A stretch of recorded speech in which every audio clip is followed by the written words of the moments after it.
Hello, my name is Chris Snipes, and you are listening to The Melt.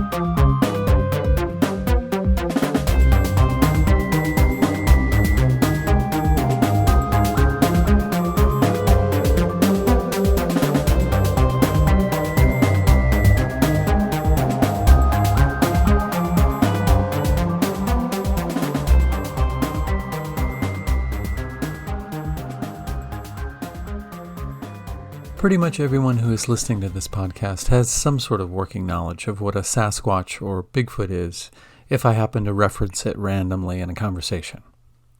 We might think of news reports when we were kids about whatever the local version of our Bigfoot was and how it had left strange tracks, or perhaps some unknown type of fur might be found on a barbed wire fence. There would be interviews with working class folks who had no fame to gain from publicly recounting their experiences with seeing, hearing, and or smelling an unknown creature that was covered with fur, walked upright, and usually stood 7 to 10 feet tall. These stories were often dismissed as tall tales and relegated to the archives of UFO reports and Elvis sightings. But as time went on, these stories started to turn stranger and more peculiar. Bigfoot sightings began to be combined with UFO sightings, with instances of missing time and unexplainable lights and orbs. When I interviewed author Dr. C.S. Matthews about her book Mysterious Beauty, Living with the Paranormal in the Hudson Valley, she spoke about a chapter in her book that contained the extraordinary account of Gayle Beatty and the event that changed her perceptions about Sasquatch. The story was so compelling and flabbergasting that I wanted to see if she would come on the show to talk not only about that experience, but to share with us what it has been like to have had so many encounters with such an enigmatic creature.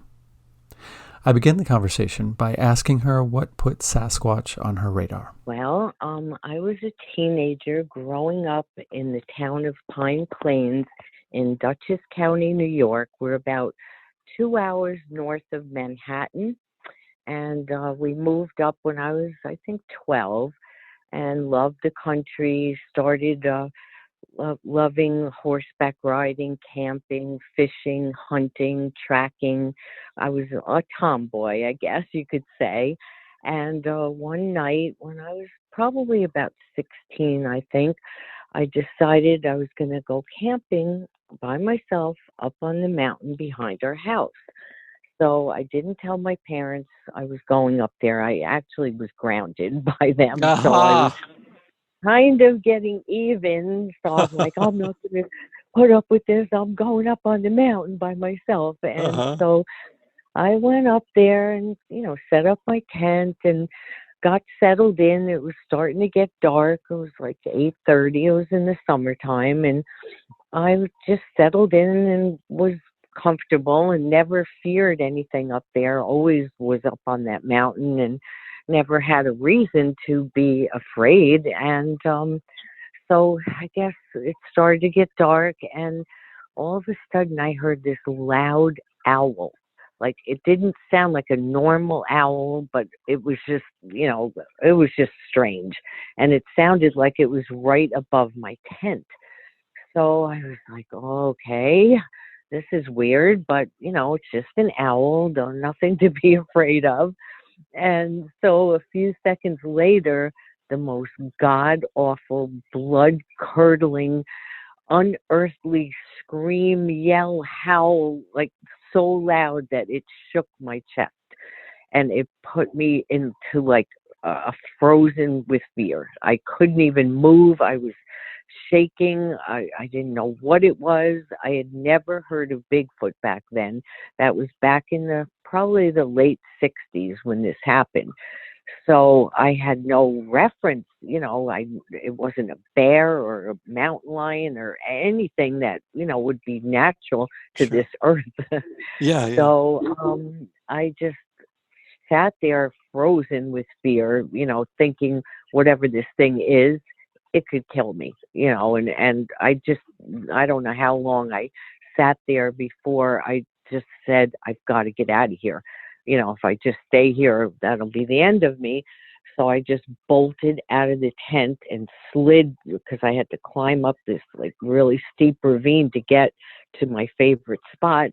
And I slid down there. I, was cut up with rocks and branches, and I ran into the house. And my parents looked at me, and they're like, "Where were you? And what's the matter?" And I said, "There's something up on that mountain, and it's after me."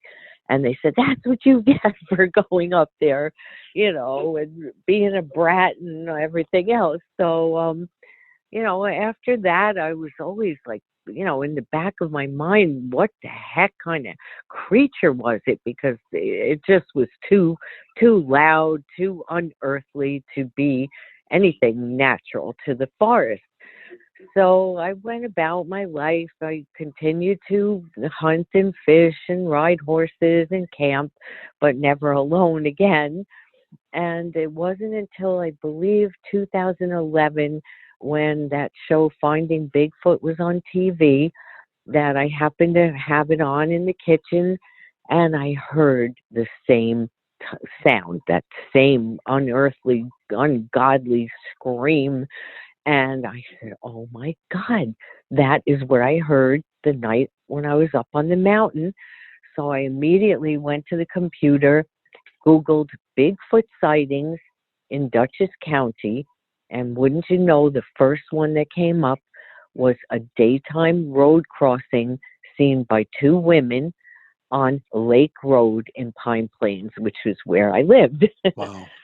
So that was in the 80s that incident happened with the two women having the road crossing. So it just sparked my curiosity, being a outdoors person anyway and loving nature. So I started to, investigate.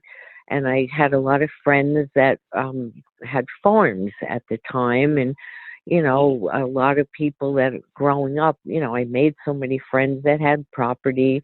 And so I started talking to people. And sure enough, one story after another, people said, "Oh, yeah, we've found tracks," or my grandmother told us stories about up on the mountain. And, it just mushroomed into an actual, I started the research group on Facebook, and it just spiraled from there. I just read everything I could get my hands on, watched everything I could find on YouTube, joined other groups and started, communicating with other researchers, and come to find out that the Hudson Valley where I live is noted for paranormal activity and a lot of Bigfoot sightings, which I didn't know when I moved here, all these years. I think when I met Wahaba, or Professor Wham, as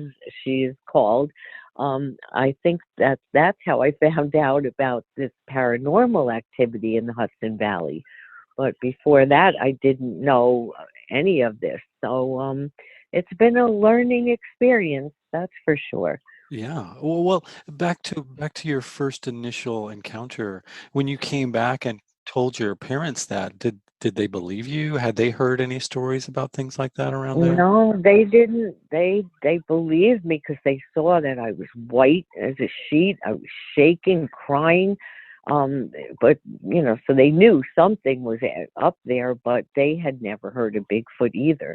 And back then, like, we only got two channels on our television there. Hmm. We actually had a party line at the time, and we didn't have internet or anything. Of So course. yeah, so maybe we had heard of a Yeti, but I don't even think I heard of that back then. So it was, years went by before I ever heard anything about Bigfoot. really.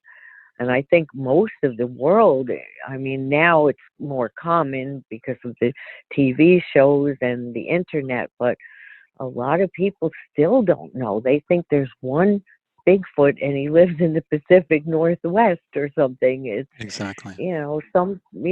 it's, I'm trying to educate the public. So I think I'm doing pretty well locally anyway. So, Fantastic. Yeah, it seems like there's so many sort of trendy off and on throughout the years, sort of finding Bigfoot shows and stuff like that, and it sort of relegates it to a kind of it's like a tabloid journalism or something like that. It's not doesn't take the topic seriously. right, exactly. I know. And that's the problem because, um, it took me, well, when I first started my research, I was, ignorant to the fact that I thought I was looking for a big primate in the woods. Yeah, And it wasn't too long before I realized that there's a lot more to these creatures than, they're not just an animal. And, it's a complicated subject, and we're trying our best to really get to the bottom of, what are they, where are they from, what's their agenda. We do know a lot about them as far as their feeding, their habitation places, and their stick structures, and a lot of things we do know about them. But more than that, we need to find out a lot more. Like, as when you think, oh, you've got them figured out, then something totally strange and paranormal gets thrown into the mix, and that's when sure. you realize that there's something a lot different about them. They're not just a normal animal. And the more you delve into the subject, and the more you learn. So I am trying to pass that on to whoever wants to learn about them. And I recently went and did a presentation for a Cub Scout group, and every month I give presentations locally, and I just want to help people to understand, as much as I can, teach them about these creatures. And I'm calling them creatures, but they are human hybrids. They have the mitochondrial DNA, the mother is human, and the nuclear DNA from the father is unknown. So they are a hybrid. We So don't know. that's been Yeah. verified. Yes. Dr. Melba Ketchum did an independent study of over 100 samples of blood and tissue, hair samples, and she did this, and this is what she found. Now, the scientific community frowned upon this study because they said it was contaminated, or they had some reasons that they wouldn't accept it as scientific fact.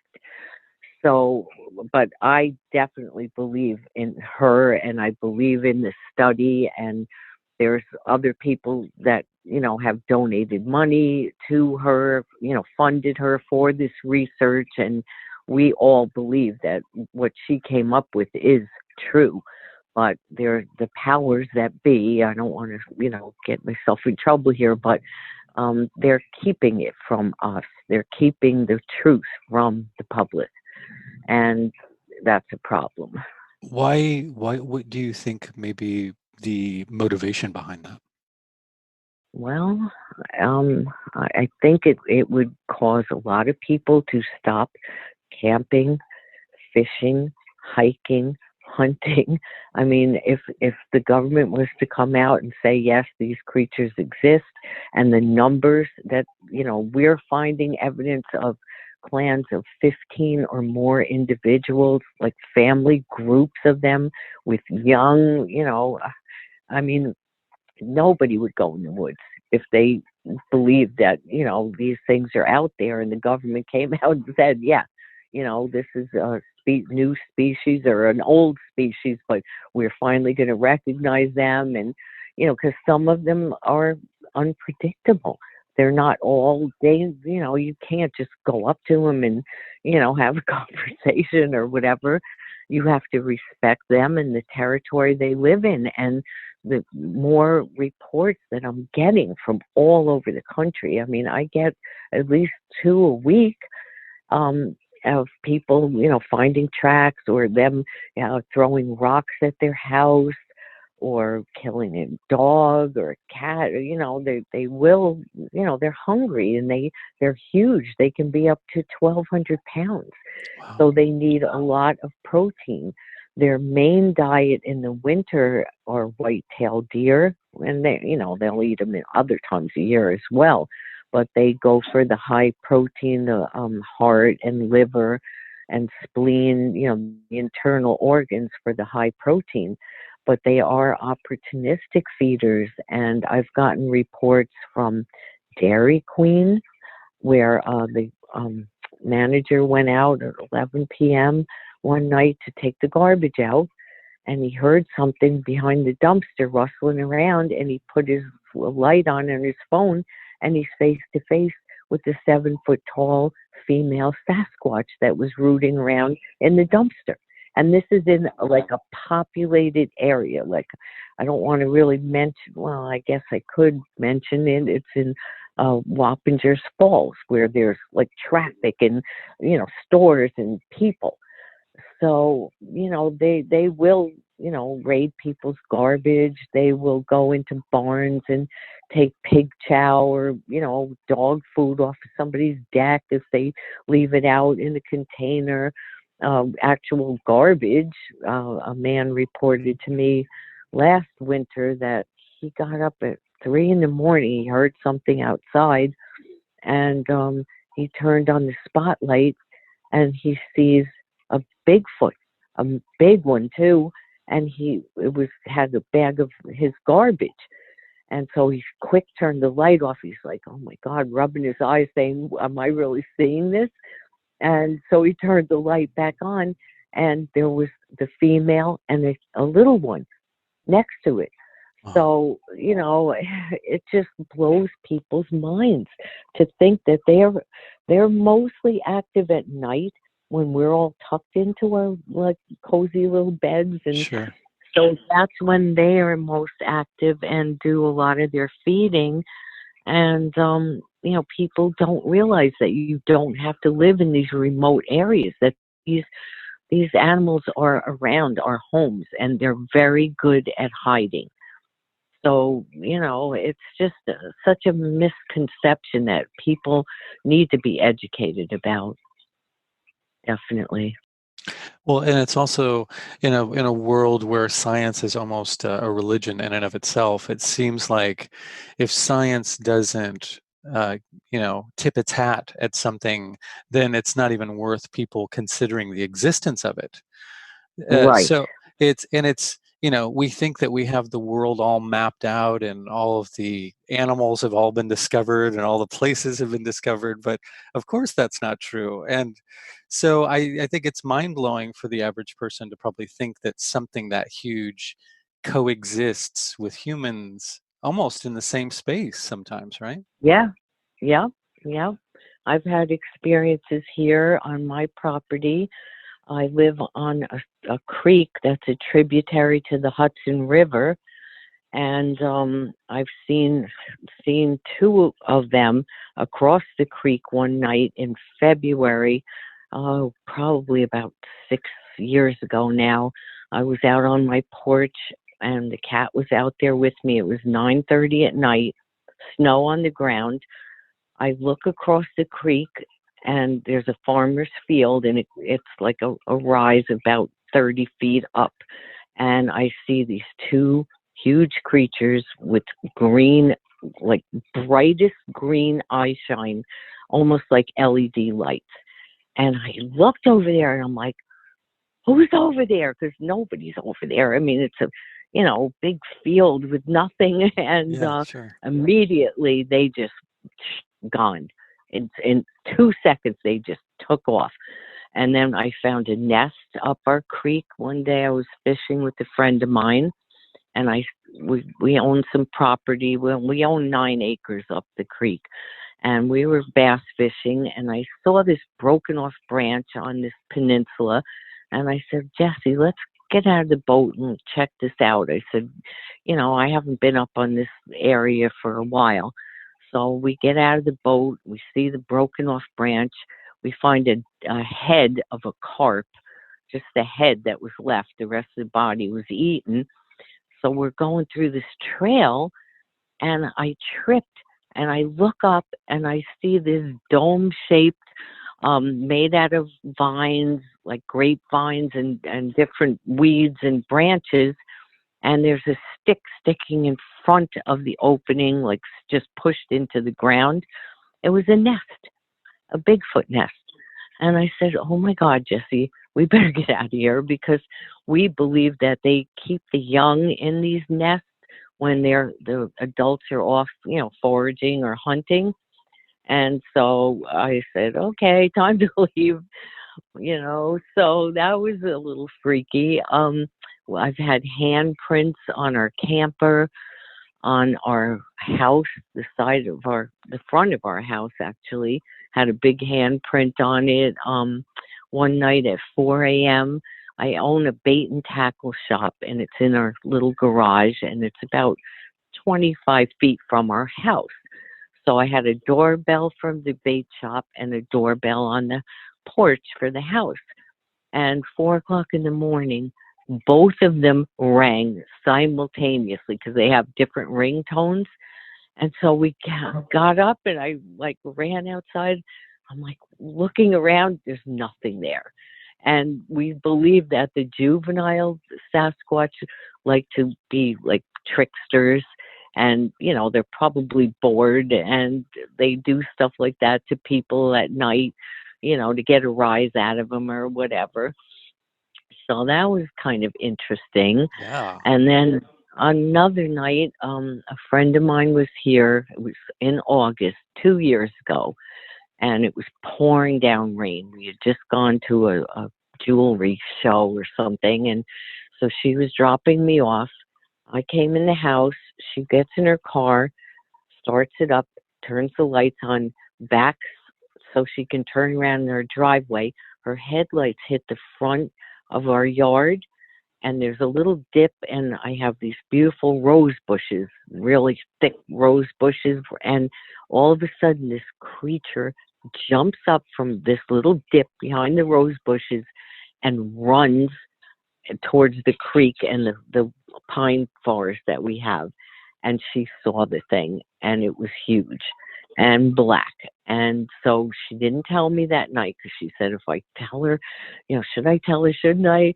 She said, no, I'll wait till tomorrow, because she won't sleep all night. And so the next day she told me, and she came over, and we found, I think it was an 18-inch track right by where it went into the forest. So, there's just so many experiences that, it's unbelievable. But since I started the group on Facebook and, become better known in the community for this research, I've got close to 300 just local reports from the Hudson Valley, some dating back to the 50s. Wow. And, to the present day. So it's definitely a hot spot here. Yeah.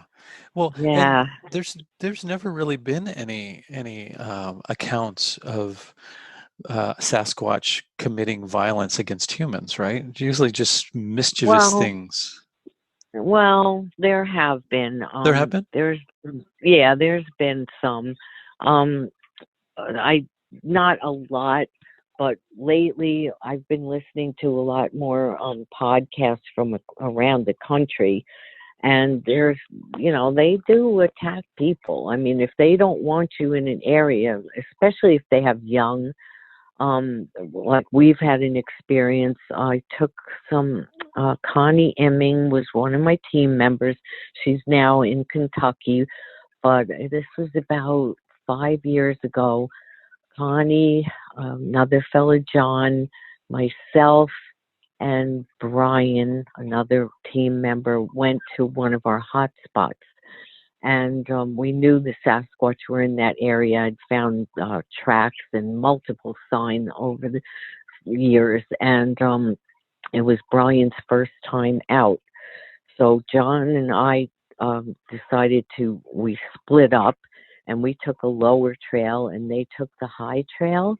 And so Connie and Brian were walking, and Connie was filming the whole time, and they got hit in the face with this smell, this horrible odor. And, she's still recording, and I hear them say, "Oh my God, what is that? It must be a dead animal," right? So they slowed down. They said, "All right," they said, "Let's get a drink of water," because it was real hot that day. So Connie puts the backpack down, the camera shut off, and, they had a drink of water. And just as they did that, they start hearing this whack, whack, whack. And she kind of said, "Oh, I wonder, could that be Gayle, and Johnny messing around with us?" Just then, we were supposed to meet on the trail. So just then, I texted her and I said, "Where are you?" And she said, "Is that you making that noise?" I said, "No." And they grabbed their backpacks and ran to meet us, and they were shaken up because it was loud. And then when we got home and reviewed the video, there was a female Sasquatch with an infant clinging to her left shoulder, and a juvenile Sasquatch in front of the mother, and the juvenile had a stick in its hand and the mother had a stick. So They were too close to, the family, and they didn't want them in there, and they were whacking, to scare them away. Yeah, which sure. It worked. Yeah. It worked. So It's a pretty reliable tactic. Yeah. To this day, Brian's like, "Sure, it figures. My first time out, and this has to happen." But Trial by fire. Oh yeah. So it's just been wonderful, meeting so many people and having a community, where you can talk about this and people don't look at you with that look, "Oh, Sure. This person's crazy," Yeah, exactly. Yeah. And everybody comes and shares their stories too, right? Yes. Yeah. Yes. I mean, some people are reluctant, especially when we have the meetings. A lot of times they'll just sit quietly and listen, and then at the end of the meeting, when we just walk around and show the pictures or talk to the people, then they will say, "Gayle, this happened to me." And they might talk about it to me, but they don't want to talk about it in front of people. Sure. But other people aren't shy about it. So it's pretty interesting. Yeah, absolutely. And what is with you mentioned earlier something about stick structures, or do they? Yes. Yeah, what is up with that? What do you know about that? Well, we find them all the time. Some of them are like a TP type structure, but they're not big enough, or they're not protected from the elements enough to be an actual shelter. Maybe they make them as markers for other Bigfoot clans to know that, okay, because some of them are just 3 or 4 sticks placed strategically. And I can send you pictures. I have tons of pictures of the structures. But others, others are actual nesting spots where they take pine boughs and lay them in the bottom. And then they take, break tree branches and, pretty good sized ones, leaning them up strategically in different formations, not necessarily a teepee.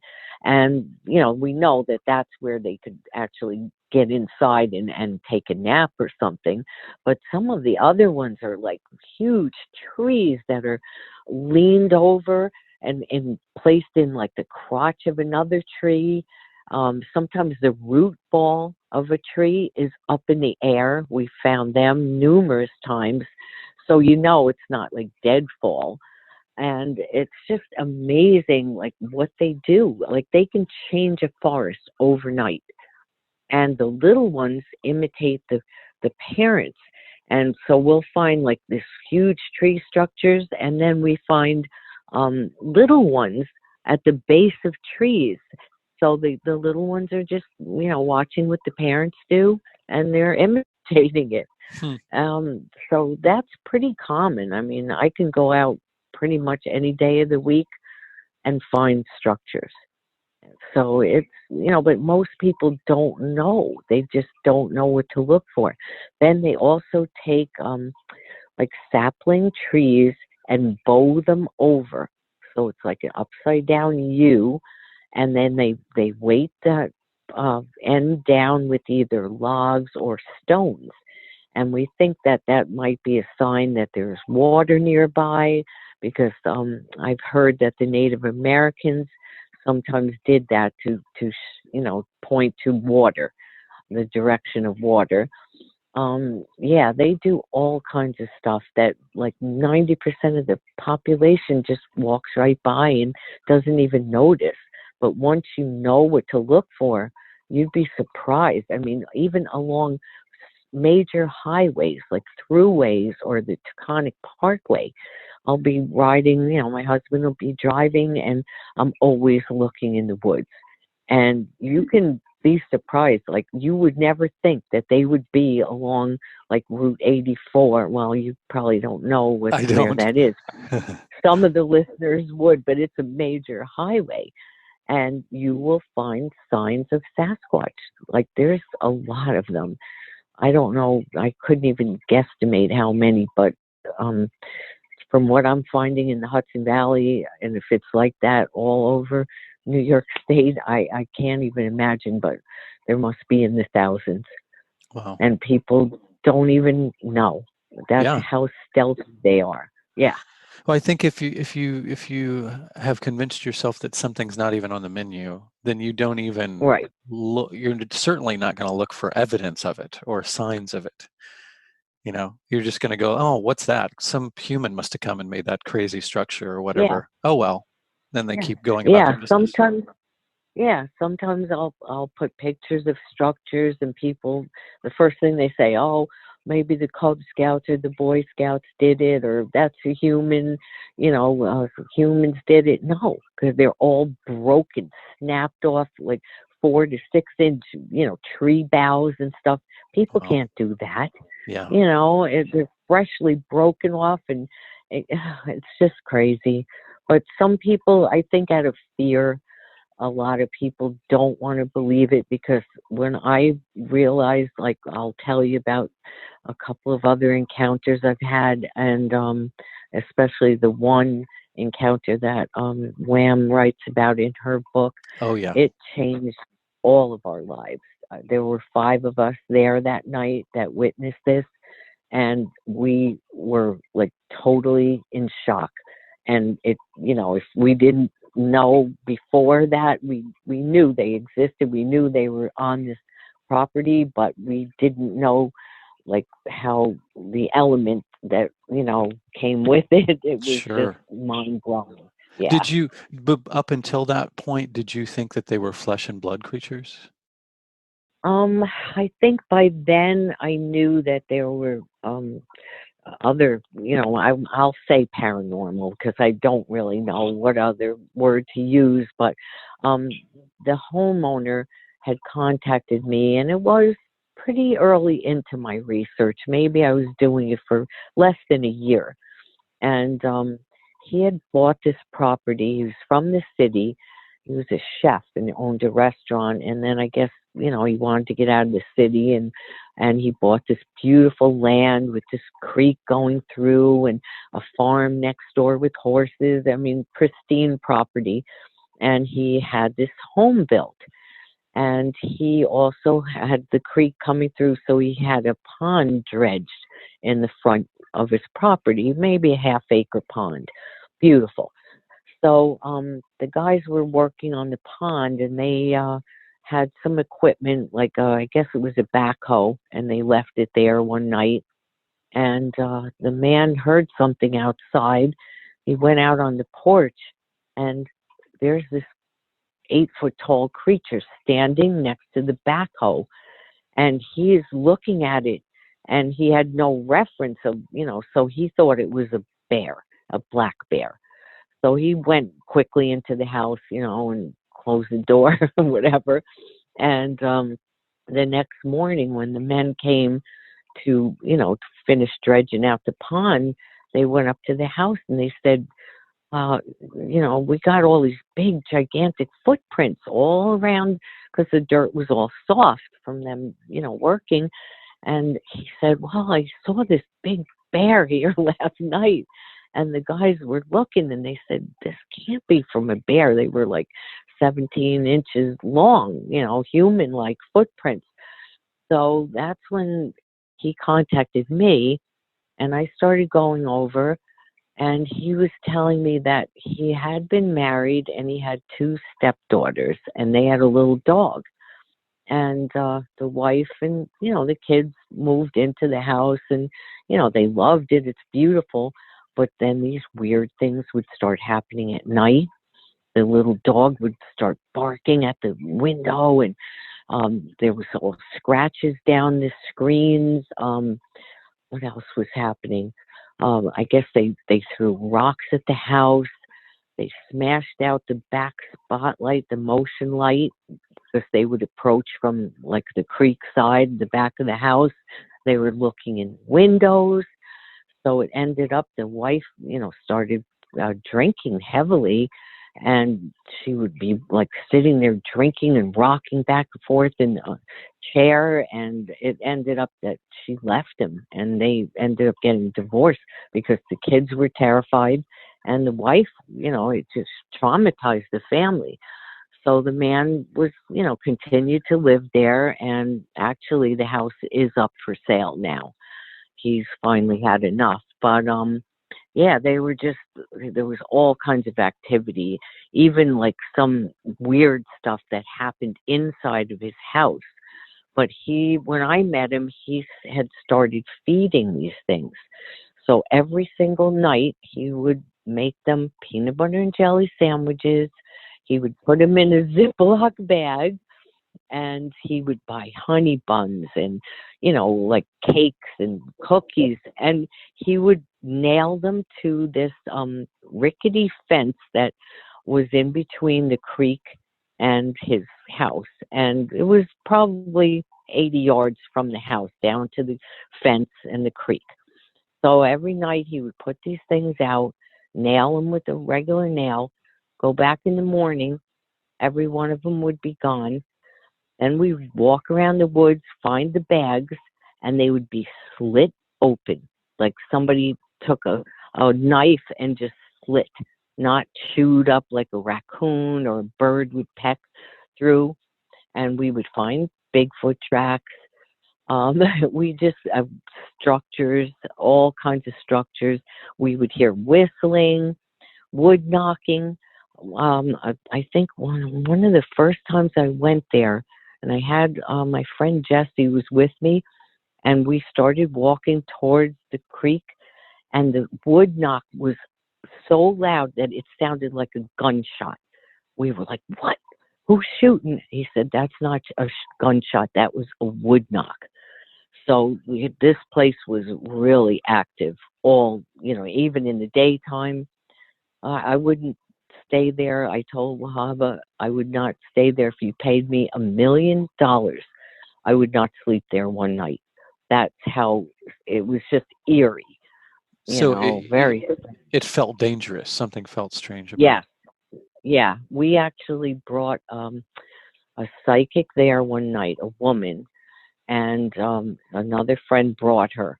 And we started walking towards the creek, and she stopped dead in her tracks. She put her arms out. She said, don't anybody step any farther. And we were like, what's wrong?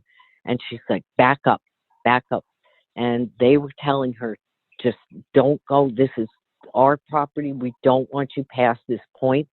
she got so scared she wanted to leave right away.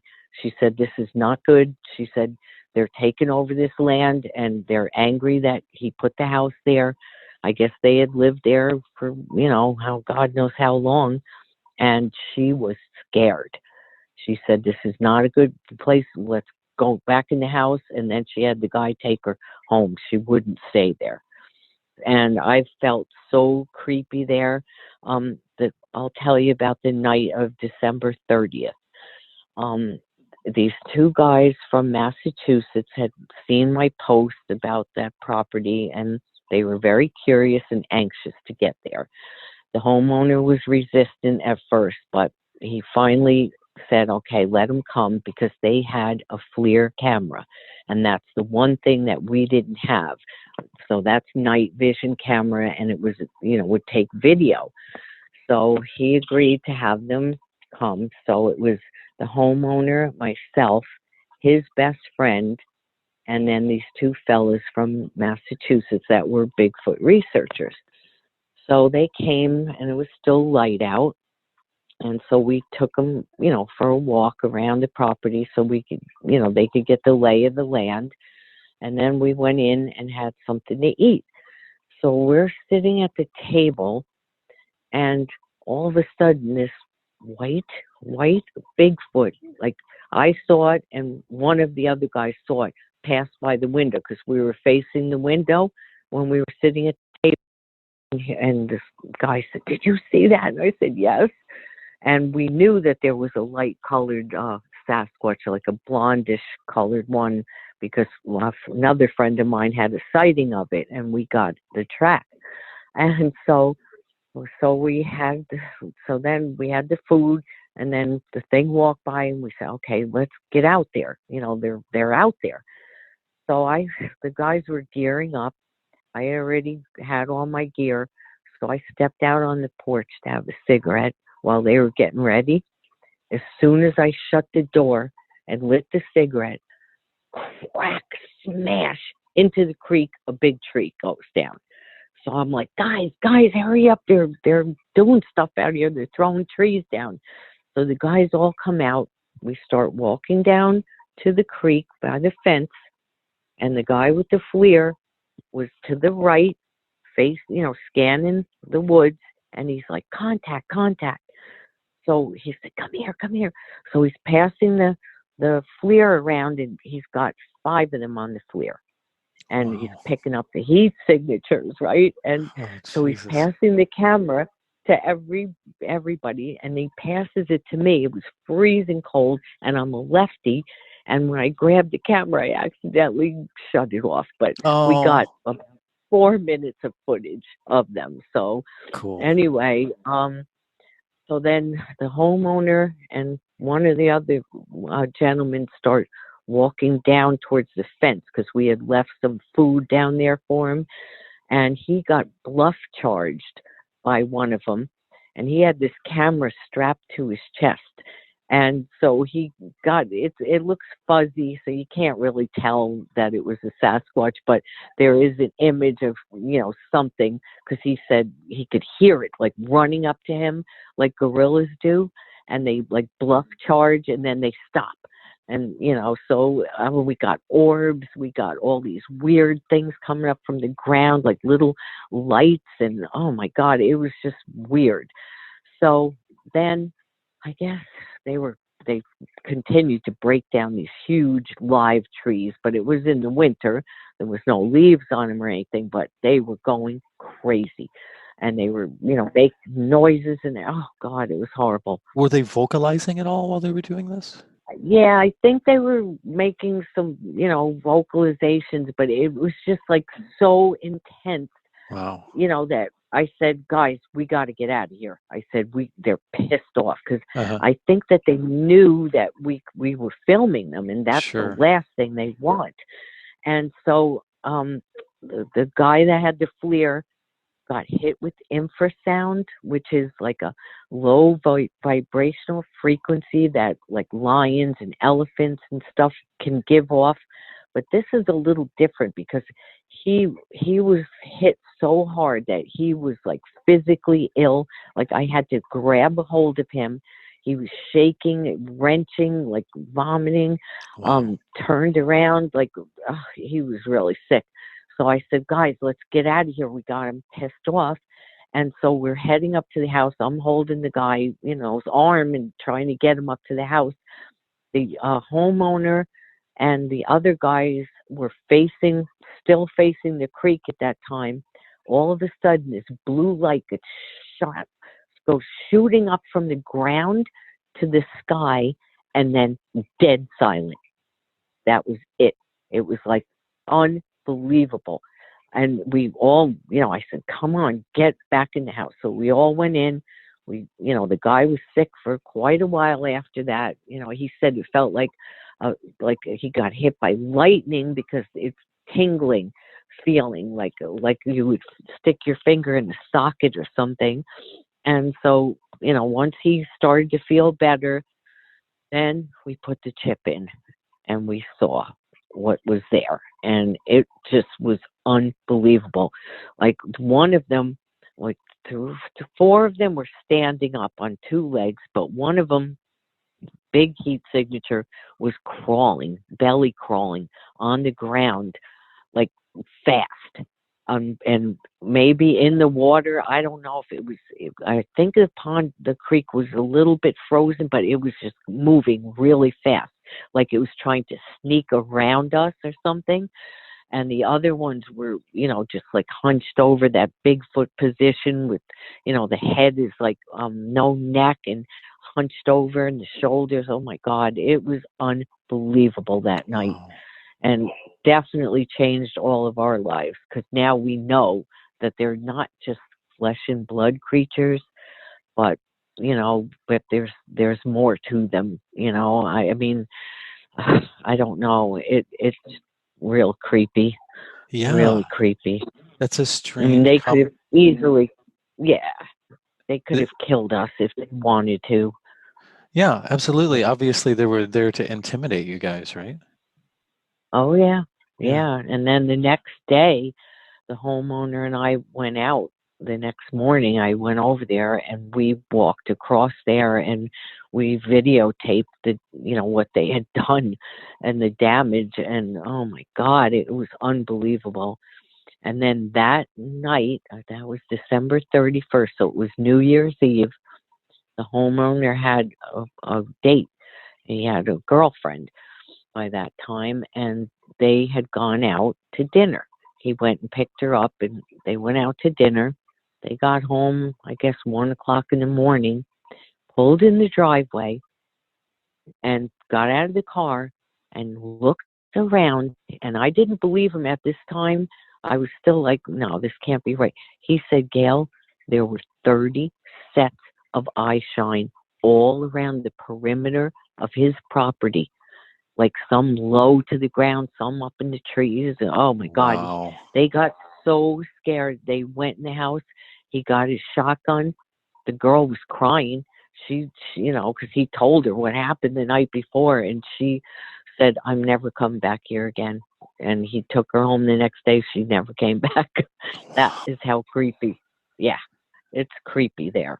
So Very that creepy. not the night you just described, but the one before that when you were there, could you hmm see those beings, or was it not until you saw the footage afterwards? Yeah, everybody else saw because he passed the camera, and they would look in it and they could see them through the FLIR. But when he passed it to me, I accidentally hit the button and turned it off. So I didn't actually see them until we put the chip in or plugged the camera in, however he did it. And I still have the footage, but he does not want me to go public with it. And I promised him I wouldn't. Sure. But you can't go against your word. Yeah, obviously. Yeah. But I guess what I was trying to ask is, could you not see them with your eyes at the time because it was so dark, or because they were Right. on a different, okay, because it was so dark outside? Yeah, it was dark.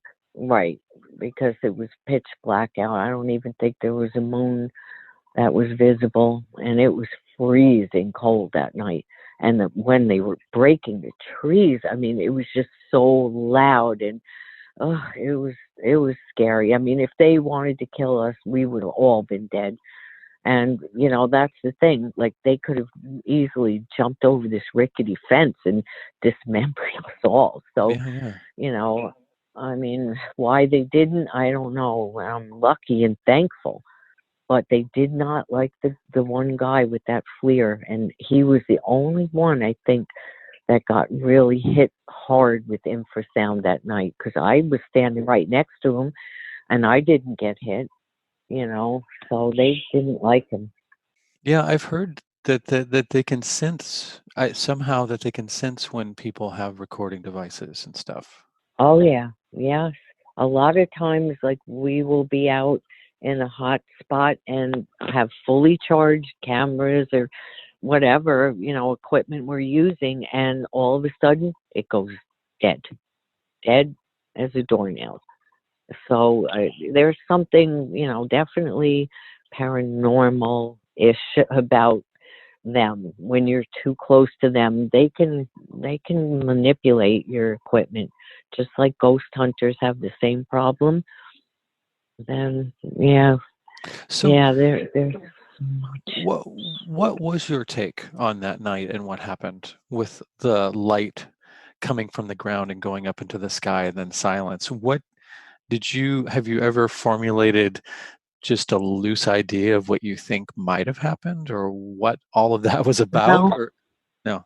yeah, I personally, this is just my belief after about almost 10 years of doing this, is that they are interdimensional, and that possibly, the aliens have genetically modified them, like, crossbred humans and, whatever these creatures are.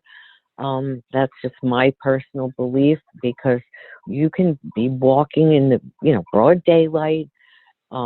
It doesn't matter what time of year, like, if it's in the summer and there's more leaves, but this time of year, it happens all the time to us, and not see them with your eyes. But we film all the time with, like, either camera glasses that we have that take video and audio, or regular, Sony handy cams or whatever cameras we have. We could be like 2 feet away from them and not see them with their eyes, but the HD cameras pick them up. And, they're cloaked. They can cloak themselves. They can, like, it's hard to explain, but Sure. I can pick them out, like, in our videos. Like, I'll be watching the video and I'll see a dark shape, and I'll freeze frame it, and I'll, like, hold either my iPad or my iPhone or a camera over it and click, and then mess with the contrast, the color, the darker light. There they are, like, within feet of us. And if you don't smell them and they don't move or make any noise, you're not going to know they're there. Sure. They're that stealthy, and they have these abilities, like with their glowing eyes. And sometimes people claim that they glide over the ground. Yeah. Doesn't even seem like they're stepping. Or we'll find one track. I mean, how do you have one track in a muddy area, or a sandy beach, and find one track? It doesn't make sense. Wow. So, yeah, there's so much we have to learn. And that is mind-boggling in and of itself to find one track. But then my next question is, well, why did they just leave that one track? Why not just no tracks? Like, Right. it's such a I think strange. sometimes I think that it's almost like a gift, because I've been out to this one area, and actually the first time, when I wasn't even prepared, it was like my friend Jessie said, "Gayle, I was flanked out of this area." And this thing, like, when they flank you, they'll, like, when you walk, they walk, and when you stop, they stop. And sometimes they'll break a branch, or if they really want you out of there, they'll throw something, rocks or something at you. but he told me about this place, and it's actually like an Audubon uh, place with 600 and something acres where people go to film birds, and Boy Scouts go there, and people don't even realize that they're in these places because there's no hunting allowed. Plus, there's an abundance of wildlife and water, and a lake and beavers and all kinds of food for them. So we went there, and it was March 3rd, 2013, and like halfway down the trail, find a perfect trackway. The most perfect 13-inch track with toes. I have pictures of it. And then as we went down farther, we found, more tracks. And oh my God, I was in heaven, but I didn't even have my casting material then, because I wasn't expecting to find, that good of a track or the whole trackway. Yeah. Sure. So, yeah, but sometimes I think it's like a gift or something. I don't know. They do gift people too, because they've actually gifted me. I was with a group in that same area. I was telling you, the Audubon place, and there were 5 of us, and we went out squatching, and we found some, structures and different things. And when we came out, there's this chain link fence as you're walking out, and in this fence, facing us as we're coming out, is a beautiful bouquet of wild flowers, and put together with like maybe a cattail, a vine, or some kind of vine wrapped around this bunch of flowers and stuck in the fence. And that was amazing. Wow. So I still have the flowers, and we were all there. There was nobody else in the park. We were the only one. I think there was one jogger, but he was like, in and out, so it was just such a special gift. So, there's good ones, and then there's ones that aren't so good, just like people. Yeah, sure. But you never know. Yeah, you never know. So you have to be careful and aware. And they like to climb trees too. You find them in trees quite a bit. So, most people are looking for stuff on the ground, which I was guilty of that too in the beginning.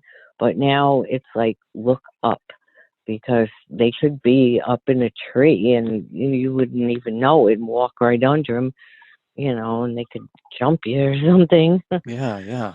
Well, back momentarily, just back to that night, the intense night with the light that went up into the sky. Wasn't there an aspect of that where maybe I'm misremembering the story, but was there some sort of recorded voice that was picked up, and it said somebody's name or something like that? Am I misremembering? Oh, that was another time. We had another group member that was new to the group, and she had some tracks in her yard, and we went out to investigate. And so she decided she was really into this, and so we took her into the group, and she was into paranormal investigating.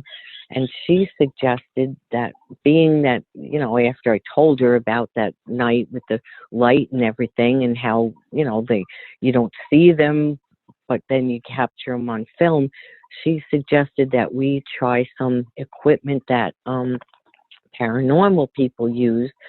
So she got this thing called an ovilus, and it's like a recorder that will pick up, pick up, speaking of different entities. And so the first time we used it was at this homeowner's house, and it was just her, the homeowner, and I. And we went out towards the creek. She turned it on. Immediately, it said Gayle, and it said the homeowner's name too. And then it started saying all kinds of stuff: nest, rabbit, apple, humans, suffer, dizziness, all kinds of stuff. And she looked at me, because she's used it before. I had never used it. And the homeowner and I, we were like in shock. I still have the video of that. It was so creepy. And Wow. she said, I don't get this kind of response from dead people. She yells out. And I'm like, oh my God. I said, I don't like this at all, because it immediately identified me and the homeowner. So I mean, they've seen me a million times out there, but Sure. just to be called by name was really kind of creepy. So But what was the origin of that voice? it just sounds like I don't know if you ever watch those ghost shows when they Sometimes. play back. Yeah, it's a mechanical voice, and I'll have to read it more, but it just picks up words. Uh-huh. It's programmed with certain words, I guess. My son was telling me it's got like 2,000 words in it. And so whatever this, is speaking to you, I don't know how it exactly works, but it's Huh. called Ovilus. And I know a lot of ghost hunters use it, and I've been watching more of the paranormal shows because we're having paranormal experiences here. Yeah, sure. So, yeah, but I have it here, and I've used it more than one occasion. I mean, that was our first time, and it freaked us out. But I don't use it like really on my property. They tell you don't use it like in your house or around your property, because you might find out stuff that you don't want to Oh, know. yeah. Yeah. Yeah, really. So it's just a tool, I guess you would say. Was this also the event where there was a smell associated with that too, and then she started smelling the smell back at her house? Am I that doesn't ring I any don't bells? know. No, I Okay. have smelled them. And there at that homeowner's place, we must have come upon one that was sitting at the creek bank, like under some bushes, because when we walked there, and I believe it might have been the same day, we did get that odor. But other times you can be near them and not smell anything. Like more times than not, I haven't smelled that horrible odor. So it depends. We think that they have like a scent gland, and when they get like surprised or angry, they will put off that scent. But it doesn't happen every time. No, it doesn't happen. But yeah, there's so much stuff that I can tell you. I mean, this is like at least 9 years of weirdness that, Yeah. you know, Well, oh are God. there are there any other, I mean, feel free to tell or share anything that you would like to share, but are there any other experiences that you had with Sasquatch that also were interwoven with paranormal experiences? Oh yeah. I mean, pretty much. Well, let's see. The last investigation, and it's across the river in Saugerties, and this family bought this house that was on the market for quite a few years.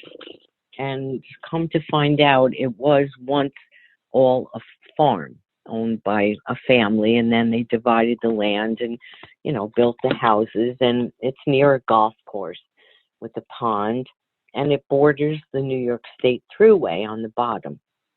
And so the people had young children, and they, love the house. It's beautiful, big, nice property, kind of, secluded up this pretty long driveway. And they moved in, and about 3 weeks later, it was in the summer, they had the window open one night, and it was, cool night. And all of a sudden, they hear this big branch, like crack, snap at, I think, 3 in the morning, if I'm not mistaken.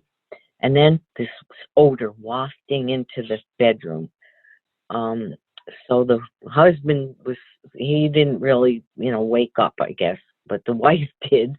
And she's like trying to wake him up, this horrible smell. So she gets up and she goes out on the porch, and it quieted down by then. So then she, trying to figure out what the heck kind of odor was that? What was he doing that with a bear? Could it be a bear? So she put it on Facebook, and people said, well, there sounds like you might have Bigfoot. So they said, well, contact Gayle Beatty, from Bigfoot Researchers of the Hudson Valley. So she did. So I got the whole team to come out. And that's what I usually do when we, first get a report. And they own 7 acres. So Wahaba or Wham was with us that day, and Tom and Brian and Debbie, a whole bunch of us. And we were there for maybe 2.5 hours combing the whole property. And the husband was home that day, so we took him with us and, trying to show him signs of Sasquatch. And sure enough, we found this big, broken, snapped off tree bough, twisted, that was a live tree, but twisted and broken. And we found, I think, 2 tracks that day. And then Wahaba, or Wham, she had climbed up this kind of steep hill into the area where the big tree break was, and something pushed her down, like just pushed her right down on the ground. Yeah, it was quite an interesting day. So I was down casting the track, and I think it was Debbie or Brian went to get me the casting material. So I was staying down just filming with my glasses, and didn't see anything except for this nest. And this is down towards the thruway. So I'm like, why would they be down here, by the New York State Thruway, when they have like a golf course and other, nice areas, wooded areas on the property? And we get home, put the chip in. About 12 feet from me in the bushes is this red Sasquatch with a real puffy, pompadour type hairdo there, big hands, and it looked like it was suspended in the air, like just suspended. I never saw it with my eyes, never smelled it or anything, but it was like looking at me with this ugly look on his face. Like, oh, it was weird, very strange. Yeah, I could send you those pictures. I have everything. Yeah, I'd love to see them. Yeah, amazing. It's just weird. I don't know what else to say. I don't know.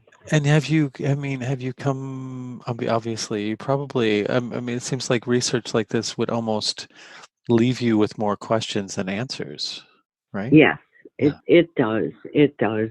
But I'm also reading, there's a man named Ron Moorhead that recorded back in the 70s the Sierra sounds.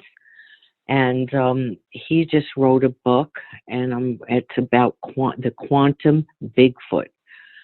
Some of this stuff can be explained through quantum physics that, most people, like, I don't really know much about it, but I'm learning some of the things in his book. Another fellow, Scott Carpenter, he just wrote a new book about the DNA study of Melba Ketchum. And so you have to really open up your mind.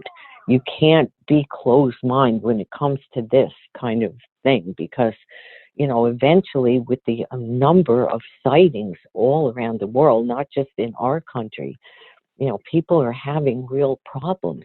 I got a call last week from a woman who bought some property up by the Finger Lakes in New York State.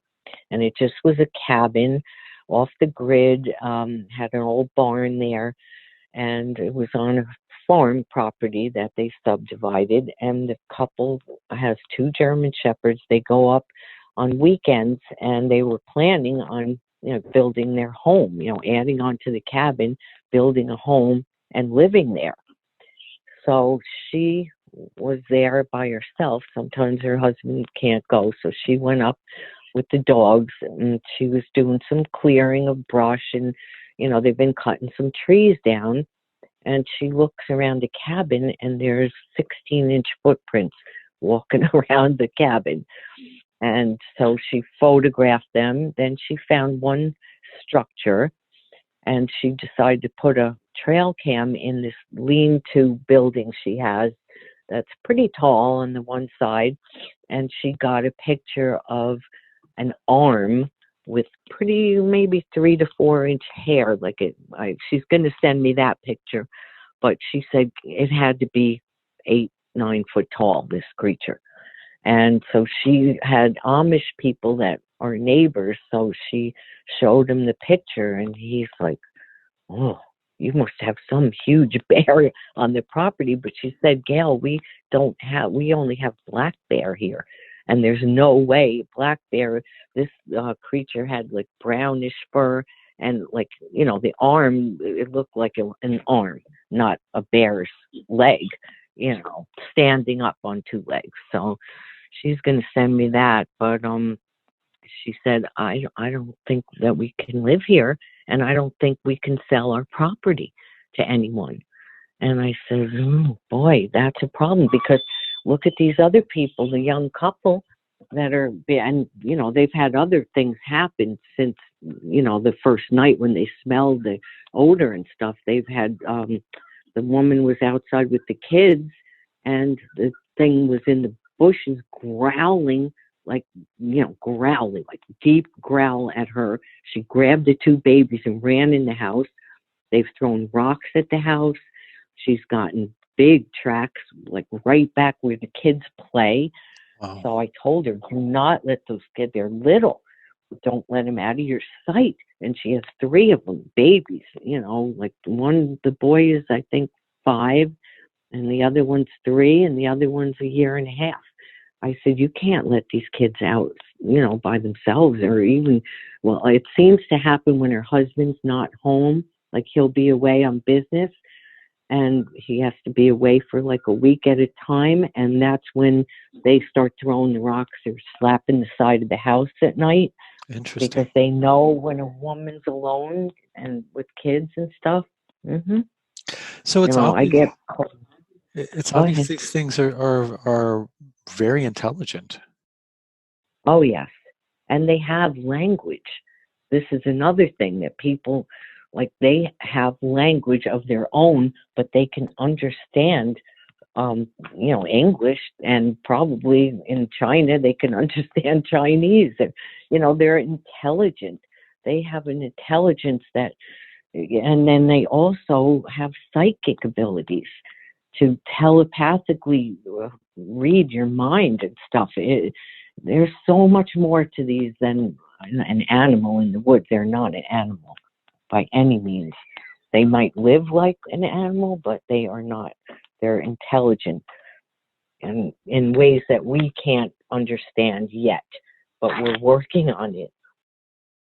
Yeah, and it's people like you doing the research that you're doing. Do you just compile experiences from people in your area or from all around? All over. I get calls from California, Texas, all different states, Michigan, Ohio. People, they just contact me because I'm, pretty open. I've gotten calls at midnight, 4 o'clock in the morning. Like the person was outside smoking a cigarette, and this is right across the river in New Paltz, which is a college town. And he said he walked outside, he lit a cigarette, he looked up, and like 15 feet away from him was a female Bigfoot. And she was like acting like she was going to do something. She was like swaying back and forth and, wow. Like looking at him, showing her teeth. And he ran in the house and he was freaking out, calls up. My husband answers the phone. And the guy is like hysterical, and he's like, I need to talk to Gayle. I need to talk. And he's like, she's asleep. Call back tomorrow. And he hangs up. And the guy called back a few minutes later. I said, no, let me just take the call. The man was terrified. And we went over and checked it out. We found tracks. We found, he's right next to McDonald's. And we found tracks over by the dumpster in McDonald's parking lot. Easy. So yeah, it's becoming, more than anyone would realize. I mean, the government doesn't want us to know, but it's like there's so many reported sightings that there's 10,000 reported sightings in the United States, and that's just the ones that are reported to this database of the BFRO. But there's, like, we think 1 out of every 10 encounters gets reported. So it's probably quadruple that or more. You know, kids in Boy Scout camps, you know, that go stay overnight on camping trips are coming forward now, like 50 years later, telling their experiences. Or they stayed at their grandmother's house in Kentucky and they had an experience, or, you know, like the people are coming forward more with old encounters plus the new ones. So it's really getting to the point where they're not going to be able to hide it too much longer, you know. You need to write a book. Oh, you need yeah. to write an adult's book, but I know that you Yeah. tell us about your kids' book. That's called A Young Researcher's Guide to Bigfoot. And the reason that we wrote that one was because a friend of ours, he's an actor, Jeremy Davidson, and he's married to Mary Stewart Masterson, Mm-hmm. and they're neighbors of ours, and they have 4 adorable children, and they live in the next town over with all this activity. And they actually heard the Sasquatch screaming in the middle of the night, and they had a curiosity, and then we met and we became friends and stuff. And so we gave Jeremy this necklace with a Bigfoot on it, and he brought it home, and his little kids said, "Oh, Daddy, what is that? We like that. Can I have it? What is it?" And he's like, "Oh, that's a Bigfoot." And they're like, "What's a Bigfoot, Daddy?" And he didn't know what to say. So I said, you know what, we better write a kid's book because, you know, it's not scary. It just tells about, you know, them and how they live in family groups and, you know, just different facts about them and a couple of experiences like with our grandkids and, you know, just making it so that the parents can explain in a non-scary way what Bigfoot is. Yeah. Sure. But yeah, I have to. I already started another book, and I just haven't finished it because I'm so busy doing everything else. But I have so much to put in it. I don't know. You started on another kid's book or on an no on an adult book. Oh, cool. I think it's going to be mostly the Hudson Valley, but I can't just exclude all these other people that are contacting me either. Yeah, So, absolutely. Well, is there do you post any of these videos or anything online? Like, do you guys have a YouTube channel? Yes, I'm on YouTube, either Hudson Valley Squatch 1 or just Bigfoot Researchers of the Hudson Valley on YouTube. And then I have a website which I neglected, but that's bigfootresearcher.com. And then on Facebook is my main thing, and that's Bigfoot Researchers of the Hudson Valley. And then if you just Google Gayle Beatty, there's tons of stuff that comes up with different podcasts and interviews and all. I've been on the news twice, Fox News, and they actually are taking it seriously because I made sure, like, when they asked me to do a news thing, I said, you're not going to make fun of this subject or make it into a joke like some of them do on the news. And they said, oh, no, we would never do that. Oh, good. So I said, okay. So twice I've been on the news. So it's getting out there. Fantastic. Yeah, it's important. I think everyone has to, I mean, even if they don't want to believe you, at least educate, tell them. Tell them, like, if you have a sighting or if you're in that situation, you're not supposed to look them right in the eye. You just bow your head, put your hands up in a submissive, posture, and just say, I'm your friend. I'm going to leave now or something. But don't, it's like presenting. Yeah. It's like presenting to them, sort of. Right. Yeah. Like just, yeah.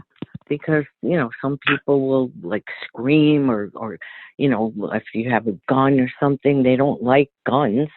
And I actually stopped hunting because of the Sasquatch, because I don't want them to think that, I'm out there to harm them or they're young or anything. But you have to be educated on what to do. And I would rather be prepared and, that something like this exists than not know and have a face-to-face encounter. Absolutely. No, I think it's very important what you're doing. And so your next task is to finish that book. So yes. I can have you on again and we can talk about it. Okay. Yeah. Sam said she would help me too. She said, because she's great. I mean, she's probably one of the smartest people I know. She has got like such a sharp mind, and she's so well spoken, and she writes fantastically. So I listened to the podcast tonight, actually. And she's great. So she is absolutely great. And I'm glad that she had the section of her book with your experience in there, because that is the thing that made me get a hold of you. That's what put you on my radar. So. Well, I will certainly, promote you and your podcast and stuff, and share to my Facebook page. Yeah, definitely. And I will put all those links that you mentioned in the episode notes so people can access it very easily. Thank you. Yeah. Thank you very much. Yeah, thank you so much, Gayle, for coming on and talking. It's been a blast, and I'm sure you have tons more stories, but if you guys want to follow Gayle, then just click on the links in the episode notes, and you will have a lot to sift through. Yes. Well, have a good rest of your evening, Gayle. Okay, you too, and thank you so very much. Absolutely, and hopefully we'll get a chance to talk again. Yes. Okay. Thank you, Chris. All right, take care, Gayle. Good night. Bye. Bye. What a blast it was to talk to Gayle and have her share so many interesting stories of Sasquatch and all the culmination of experiences of odd varieties that seem to gather around that. Or perhaps Sasquatch is part of a group of experiences that is gathered around something else completely differently. Who knows? If anything, this is the kind of conversation that raises more questions. But it's the good kind of question raising, because it comes from having what was previously a boundary expanded into something much larger. And I think that always makes something more compelling when other layers are added to it, and many, many layers were added to the Sasquatch narrative in the context of the stories that were related in this episode. Fascinating stuff. We'll definitely have her on again. It was just really wonderful to hear. Sometimes it's different when you have a compilation of many different people's stories and one person is sharing them to somebody else, but these are all firsthand experiences and mind-blowing stuff. And I totally take her at her word. And the hundreds and hundreds of other people who have had experiences much like these. So, look forward to a return visit. Thank you all very, very much for listening. It's highly appreciated. If you would like to show your appreciation for this show and help to support it and keep it moving in the expansive direction that it wants to move in, you may donate on my Patreon page, www.patreon.com/themeltpodcast. You can go there and donate as little as $1 a month, or any level that you see fit. So you could do that, or you can spread the word, whether that be word of mouth or the typed word over the internet, and get the word out. Because people will probably take your advice a lot more than they would take mine, especially if they've not heard mine, because they haven't heard my podcast. So, yes, there is that.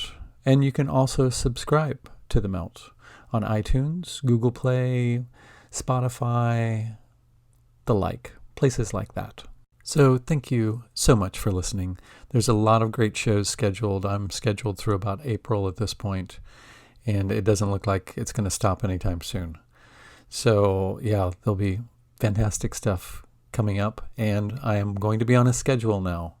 As of February the 7th, the Melt episodes will come out every second Friday. So that hopefully will compel more people to listen and maybe anticipate the next episode. And if I can raise enough money with Patreon and get enough people to contribute, there will be more episodes. I would love to put out more content, absolutely. But it's more like what I can balance with the whole rest of my life and my podcast. That's where the fulcrum lies. So anyway, thank you so much for listening. Please continue to listen, and take care until next time.